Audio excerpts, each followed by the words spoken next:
కదా! సో, దాన్ని బట్టి మీకు ఈజీగా ఇంకా క్లియర్‌గా అర్థమవుతది. అయితే ఐలాండ్ అంటే అందరికి తెలుసు. ఒక ద్వీపం. అంటే సముద్రం పక్కన ఏదైనా భూమిని దాన్ని ఐలాండ్ అంటాం. ఓకేనా? అయితే రాము అనే వ్యక్తి ఆ సముద్రంలో పోతూ, పోతూ తప్పిపోయి అనుకోకుండా ఐలాండ్‌లో పడిపోతాడు. ఎళ్లి అక్కడ ఆయన ఆయన బోట్ ఏదో ఎళ్లి అక్కడ ఆగిపోతది. ఆగిపోంగానే అక్కడున్న ఆ విలేజ్ వాళ్ళు ఏం చేస్తారు, అతన్ని కాపాడి మంచిగా వైద్యమని చేసి సెట్ చేసి, "నువ్వే నా మీరే మా మహారాజు ఈ సంవత్సరానికి" అంటారు. ఆయనకి అర్థం కాదు. ఏంటి? ఈ మహారాజు ఏంటి? నేనేంటి? ఎందుకంటే మహారాజు కంటే కొన్ని క్వాలిఫికేషన్స్ ఉంటాయి. అవునా కదా! అన్నీ అస్త్రశస్త్రాలు అన్నీ రావాల్సొస్తది. అవునా? తెలివితేటలు కావాల్సొస్తది. కానీ అవేం లేకుండా డైరెక్ట్ మహారాజు అంటున్నారు. సరే పోతే పోనీ ఏముంది? నాకు హాయిగా ఉండొచ్చు. ప్రశాంతంగా ఉండొచ్చు. కానీ సంవత్సరం అనేసరికి కొంచెము టచ్ చేసుంటది. సర్లే సంవత్సరమన్నారు కదా! చూద్దాంలే అని. మళ్ళీ వాళ్ళ అందరూ ఊరు వాళ్ళేం చేస్తారు, ఆ రాముని తీసుకెళ్ళి ఆహ్, వ ఆయనుండే ఆయన మహల్ ఏదుందో, మహల్ అంటే వాళ్ళ రాజ్యానికి తీసుకెళ్తారు. మహామంత్రి అని పలకరించి అన్ని రెడ్ కార్పెట్ ఏసి లోపలికి తీసుకెళ్ళి ఈ సంవత్సరానికి ఈయన మా మహారాజు అని చెప్పి సింహాసనం కూర్చోబెడతాడు. ఆయనకి అర్థం కాదు. అదేంటి మహామంత్రి అదంటారు, ప్రజలు అదే అన్నారు. అసలేంటి సంవత్సరానికి ఏంటి? ఈ కిటికేంటి? అని ఆయనకి ఆ మైండ్ తిరుగుతూ ఉంటది. సరే ఏంటి? సరే అడుగుదాం మహామంత్రిని పిలిచేసి, "మహామంత్రి అసలేంటి? సంవత్సరం అంటున్నారు, మహారాజా అంటున్నారు. అసలేంటి ఇదంటే?" "ఏం లేదు మహారాజా. మా ఊర్లో కొన్ని కట్టుబాట్లున్నాయి. ఏంటంటే ఇక్కడికి కొత్త మనుషులు ఎవరైనా వచ్చినా గూడా, అతనికి మేము సంవత్సరం వరకు అతన్ని మహారాజుగా నియమిస్తాము" అని చెప్తారు. సరే. మరి ప్రీవియస్‌గా వచ్చిన వాళ్ళు ఏం చేశారు? మరి తెలుసుకోవచ్చా అంటే, తెలుసుకోండి మహారాజ్ తప్పేముంది. అయితే సంవత్సరం అయిపోయిన తర్వాత వాళ్ళని ఏం చేస్తాము, పక్కన ఒక జంగల్ అంటే దాన్ని అడవి. అడవిలో వదిలేస్తాం మేము అంటారు. అడవిలో వదిలేసి అడవిలో ఏముంటాయి? చెట్లు, పుట్టలు ఇంకా జీవజంతువులు ఉంటాయి. అంటే పులి, సింహం ఇవన్నీ ఉంటాయి కాబట్టి ఇంకా అక్కడ బ్రతికే ఛాన్స్ ఉండవు. అని మైండ్‌లో ఆయన ఫిక్స్ అయిపోతారు. ఓకే. ఇట్లుందా పొజిషను. సరే. దీన్ని నేను మార్చాలి అని చెప్పేసి ఆయనకొక ఆలోచనొస్తది. సరే ఇట్లా అన్నారు గదా! అయితే మహమ్మద్‌ని మహామంత్రి అంటాడు. చెప్పండి మహారాజా ఏంటి సంగతి ఏంటంటే, "ఏం లేదు ఒక 5 మంది భటులు, ఒక 10,000 వరహాలు కావాలి" అంటాడు. "దేనికి" అంటే, "లేదు నాకు పనుంది" అంటే. సరే ఇప్పుడు మహారాజు అన్నప్పుడు ఎందుకంటే ఆయన మహారాజా. కింద వాళ్ళకి ఆర్డర్ ఇవ్వాల్సిందే.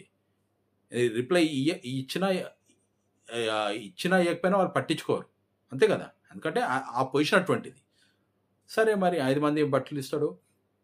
10,000 వరహాలుతో వీళ్ళని తీసుకెళ్ళి అక్కడు ఇప్పుడు అక్కడ నియర్ బై అక్కడ అడవి ఉందో, అడవిని మొత్తం మీరు క్లీన్ చేయాలి. అది మీ బాధ్యత అని చెప్పేసి 5 మంది పంపించి డబ్బులిచ్చి పంపిస్తారు వాళ్ళకి.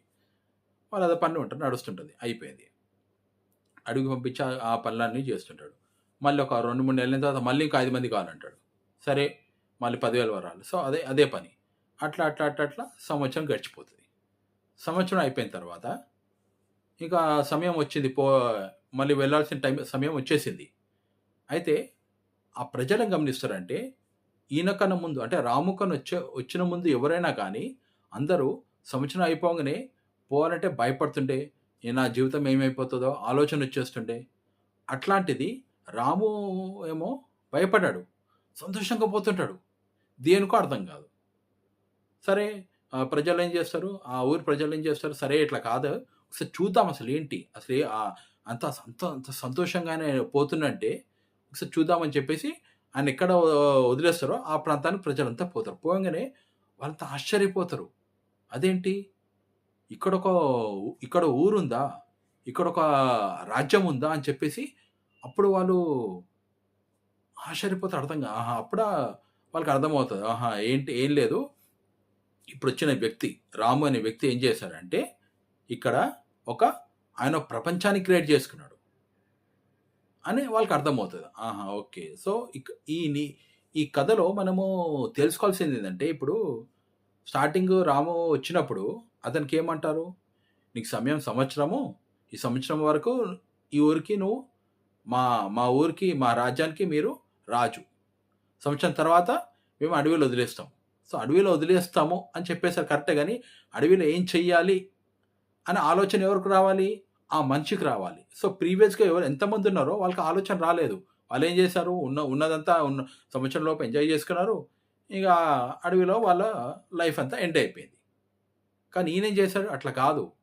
ఇంకోలా ఇంకా నేను ఇంకా చెయ్యాలి. ప్రజల గురించి ఇంకా నేను చెయ్యాలి. ఇంకా ఏదో ఒకటి నేను సాధించాలి అని చెప్పేసి మైండ్‌లో ఒకటి ఆయన రాంగ్‌నే నిశ్చయించుకొని అదంతా క్రియేట్ చేశామట. అంటే ఇక్కడేందంటే సమయపాలన. అంటే సంవత్సరమైన టైము. సంవత్సరం లోపు ఏం చేసిండు ఆయన? టోటల్‌గా ఆకున్న రిసోర్సెస్ అవన్నీ యుటిలైజ్ చేసుకొని కొత్త ప్రపంచాన్ని క్రియేట్ చేశారు. కాబట్టి ఇక్కడ మనం నేర్చుకోవాల్సిందేందంటే ఏదైనా గాని మన సమయం ఉన్నప్పుడే దాన్ని వాడుకుంటే మన ఫ్యూచర్ గూడా అంత బావుంటది. అంటే ఇప్పుడు చేసే కష్టమేదో రేపటికి నీకు ఫ్యూచర్ ఉంటది. అంటే సంతోషపడతావన్నమాట. అంటే ఇప్పుడు నా కష్టము రేపటికి నీకు సుఖాన్నిస్తదన్నమాట. అట్లాగా. ఇంకోటేందంటే ఇప్పుడు సమయపాలన అన్నాను. సో, ఇప్పుడు మీరు వినే ఉండొచ్చు. ఒక సంవత్సరము, ఒక నిమిషము, ఒక గంట. విండొచ్చు కదా! అయితే ఇప్పుడు ఒక సంవత్సరం విలువ ఎవరికి తెలిసుంటది? ఎవరైనా చెప్పగలుగుతారా? సంవత్సరం విలువ. ఒక స్టూడెంట్‌కి. ఎందుకంటే సంవత్సరం అంతా కష్టం. ఎందుకంటే మన కోర్సెస్ అన్నీ 1 ఇయర్. అంటే 7థ్ క్లాస్, 10థ్ క్లాస్ అంతా 1 ఇయర్ కోర్సే కరెక్టే. సో, సంవత్సరం అంతా కష్టపడిన తర్వాత last end of the moment అనుకోకుండా రిజల్ట్ నెగెటివ్ వచ్చింది. అప్పుడు పరిస్థితి ఏంటి? అప్పుడు బాధ అంటే అప్పుడు మనసులో ఆ బాధ ఏముంటది? కష్టపడితే అయిపోతుండే నేను ఆ సినిమాకి పోయాను. మన నచ్చిన హీరోని కాబట్టి. లేదా ఫ్రెండ్ పిలిచిండు. ఆ! Friend feel అయిపోయిండని.